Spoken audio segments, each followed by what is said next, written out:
আমি তোমায় ভালোবাসি,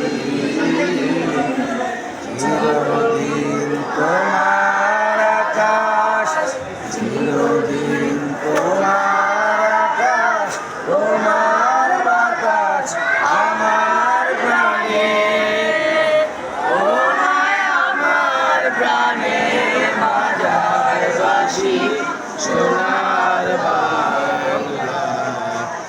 আমি তোমায় ভালোবাসি, সুভাকি ছায়া কি মায়া গো, কি আছো কি চায় সব মাঠে ভুলে নদীর কুলে,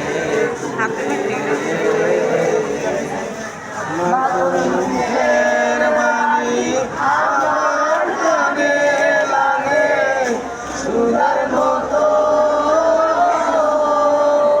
মরিহার হারে মতো মুখের বাণী আমার কানে লাগে সুধার মতো,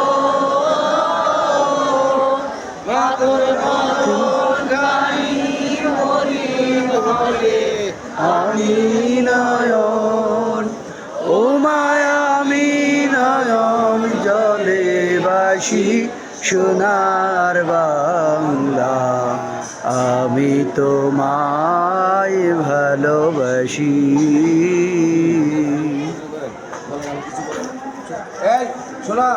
শোনো, মাইক নাই তোমাদের, পিছন পর্যন্ত আওয়াজ যাবে না হয়তো।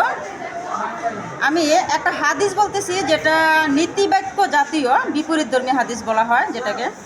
হাদিসটা হলো এরকম যে আমরা দুনিয়ার কাজ এমনভাবে করব যেন চিরকাল বেঁচে থাকবো। ঠুনকোভাবে দুনিয়ার কাজ করা যাবে না, চিরকাল বেঁচে থাকবো এমন আশা এমন প্রত্যাশা নিয়ে দুনিয়ার কাজ করতে হবে। এবং আখেরাতের কাজ আমরা এমনভাবে করব যেন আগামীকালে আমি মৃত্যুবরণ করব। তাহলে আখেরাতের কাজ করার সময় আমাদের মনে চিন্তা চেতনা এমন থাকতে হবে যে আমার মৃত্যুটা খুব সন্নিকটে, আমি খুব তাড়াতাড়ি মারা যাব।